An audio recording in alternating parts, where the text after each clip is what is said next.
Ever feel like you're just drowning in textbooks? Mm-hmm. Like you're pulling all-nighters, Yeah. but your grades just aren't reflecting the sheer amount of time that you're putting in. Right. You are definitely not alone. Yeah. Today, we are diving into 5 common study mistakes. Okay. Mistakes that might be secretly sabotaging your study sessions, and more importantly, how to fix them. Sounds good. Yeah. It's so easy to think, like, if I just put in the hours, that's all it takes, right? Yeah, it's easy to kind of fall into that trap of thinking that effort equals effectiveness. Right. But when it comes to studying, it's not just about brute force, it's about strategy. Yeah.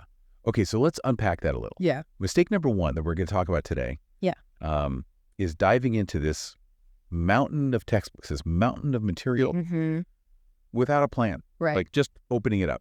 Yeah, just kind of going in blind. And going page by page. Right. Well, imagine this. Yeah. You wouldn't set off on a cross-country road trip without, like, consulting a map, right? Yeah, it's definitely not, no. Or plotting out your route. I'd be wandering around.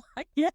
Exactly. Lost and confused. And that's exactly what studying without a plan can feel like. Okay. So that study plan is like your roadmap to success. Okay. It helps you prioritize your time. Right. Focus on the most important topics first. Right. And then you can break down those overwhelming chapters into, smaller, more manageable chunks. So it's not about cramming. No. It's about strategically tackling things. Right. Okay. And here's, I think, what can be really powerful about having a plan. Okay. Not only does it help you study smarter, but it can actually reduce your stress. Oh, okay. And build your confidence. Interesting, yeah. Because you're not just reacting to this, like, big mountain of material. You're not intimidated, yeah. Yeah, you're in control. You're navigating your way through it. Yeah. Okay, that makes sense. Yeah. So you've got your trusty study plan. Okay. You're feeling good. Yeah. You open your textbook. All right. And proceed to highlight the entire chapter in a fluorescent yellow frenzy. The highlighter gets a workout. I think we've all been there. Oh, yeah. So this brings us to mistake number 2. Okay. Passive learning. Right. The illusion of productivity. Yeah. This is a classic trap of mistaking highlighting for actual learning. Like I'm doing something. Right, exactly. But you're not really engaging with the material. Think about it this way. Okay. Could you learn to swim just by reading a book about it? Probably not. Probably not, right? I mean, I'd like to think I could, but no. You might feel like you're absorbing information, but without actively engaging with it, it's unlikely to stick. Okay, so how do we ditch the highlighter and actually make this information stick? Well, you have to use active learning techniques. And it's kind of like, think of your brain like a muscle. Okay. It needs to be actively challenged to grow. Okay. So instead of passively reading or highlighting, try things like summarizing key concepts, like in your own words. Okay. Teach the material to someone else, even if it's just your pet. Right, right. Or create flashcards for self-testing. So instead of just reading a definition, I should probably try to explain it back in my own words, almost like I'm teaching it to someone else. Yeah, because by doing that, you're forcing your brain to actively recall and apply that information, which then strengthens those neural pathways that are associated with that memory. Interesting. Yeah. Think about it this way. You remember the lyrics to your favorite song, right? Because you've sung them countless times. Right. Not just because you've heard them. Oh, that's a good point. Okay. Right. Yeah. It's about, turning that passive observation into an active hands-on experience. Like the difference between watching someone bake a cake on TV. Exactly. And actually doing it yourself. Yeah. Okay. And speaking of active learning. Okay. Let's tackle another common mistake that often traps students in a cycle of kind of this passive review, the allure of the marathon study session. I'll admit the idea of ditching those marathon study sessions. Yeah. It's a tough one to swallow. Right. Like, don't we need to put in those long, grueling hours to really master something? It's kind of this, this idea that's ingrained, right? Yeah. That more is always better. Right. We equate those long hours with productivity. Right. But the thing is, when it comes to your brain, it's not about more is better. Okay. Research has shown that our ability to actually focus and absorb information starts to decline after just 25, 30 minutes. Wait, really? Yeah. Our brains basically check out after half an hour? Essentially, yes. Wow. Think about it. When you try and focus on something for hours on end, what happens? You get distracted. Yeah, you start to get distracted. Your mind wanders. Yeah. You end up rereading the same sentence like 5 times, but you're not actually absorbing any of the words. Right. It's like trying to run a marathon without any training. Yeah, you're going to hit a wall. You're going to hit that wall pretty quickly. Okay. So how do we avoid hitting that wall? Right. What's the alternative to these marathon study sessions? So I like to think about it like interval training for your brain.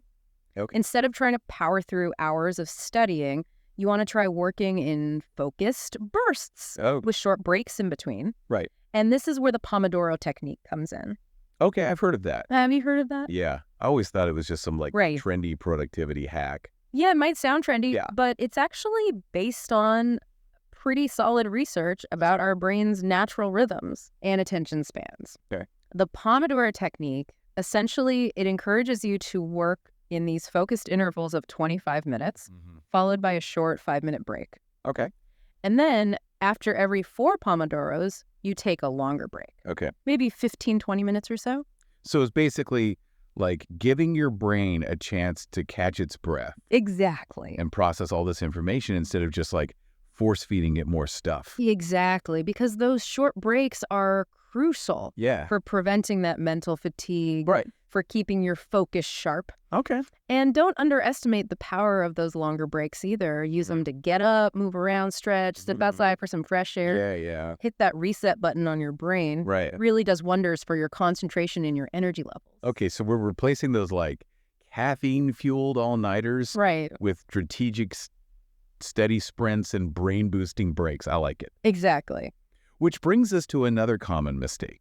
And this one, goes hand in hand with the whole marathon study session thing. Okay. The sleep-deprived student myth, Right. This whole idea that sleep is for the weak. Ah, yes, the all-nighter. Right.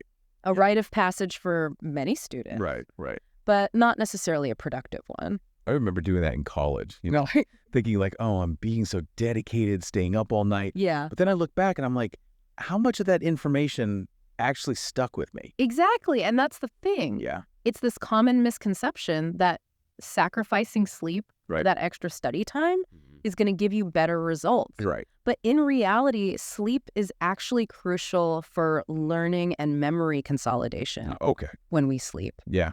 That's when our brain is really hard at work. Right.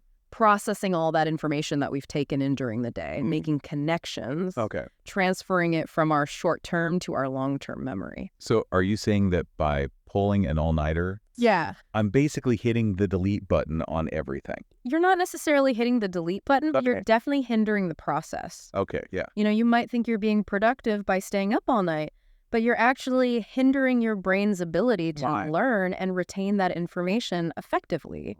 Studies have shown time and time again that students who get a good night's sleep consistently perform better academically. Right. They score higher on tests. They retain the information better. Wow. And they're generally just more alert and engaged in class. Okay, so we could officially debunk the myth. Yeah. Sleep is not for the weak. Sleep is for the smart. I like that. There we go. Yeah. But let's be honest. Okay. Even when we're well rested and we're using all the best study techniques, it can still feel like we're just going at it alone sometimes. Yeah. Which kind of brings us to our 5th and final mistake today. Okay. Falling into the isolation trap. Yeah, I think we often have this classic image of the solitary student holed up in a library carrel surrounded by books. Yeah. But it might not actually be the most effective approach for everyone. Okay. Humans are social creatures, and learning is very often a social activity. Yeah, totally. I always felt less overwhelmed when I had other classmates to talk to. Right. To bounce ideas off of. Yeah. Or even just to commiserate with. Exactly. Like misery loves company. Exactly. Even introverts can benefit from a little bit of that study synergy. Yeah, for sure. Yeah, talking through a difficult concept with a friend, joining a study group, even just, participating in an online forum can make a world of difference. So it's not really about being a social butterfly or anything. No. It's just about not being afraid to reach out to other students who are in the same boat. Yeah, you're not alone in this. Right. When we discuss ideas with others, we're forced to really articulate our thoughts to identify any gaps in our understanding. Okay. And then we can consider those different perspectives. Right. Yeah. It's like taking a road trip with a friend. Yeah. You might have that same destination in mind. Right. But you're bound to discover new routes. Right. And scenic overlooks along the way. I love that analogy. Yeah. So we've covered a lot of ground today. Yeah, we have. Everything from the importance of a solid study plan to the surprising power of sleep and connection. Absolutely. Any final thoughts before we wrap things up? Yeah. I think the biggest takeaway here is that becoming a more effective learner, it's not about some, innate ability that you're born with. It really is about adopting the right strategies. Okay. Understanding how your brain works best. So no more cramming until 3 a.m. Probably not the most effective approach. Hoping that caffeine and desperation are going to magically transform me into a scholar. Probably not going to work. Okay. Yeah. Okay. Remember, small changes can actually make a really big difference. Okay. You don't have to overhaul your entire study routine overnight. Right. Just pick one of the mistakes that we talked about today. Okay. And just commit to trying a new approach. Yeah. Maybe experiment with the Pomodoro technique. Right. Try explaining a concept to a friend. Right. Or prioritize getting a good night's sleep before a big exam. Yeah, for sure. Those are just a few ideas. Find what works for you. Exactly. And don't be afraid to experiment. Yeah, because learning how to learn effectively, that's a lifelong journey. Yeah. It really is. It's true. It's about constantly refining your approach. Yeah. Discovering new tools and techniques. And I think really just embracing the fact that there's always room for growth. Yeah, I love that. Embracing that growth mindset. Exactly. Okay. Well, that is all the time that we have for today's deep dive. Until next time.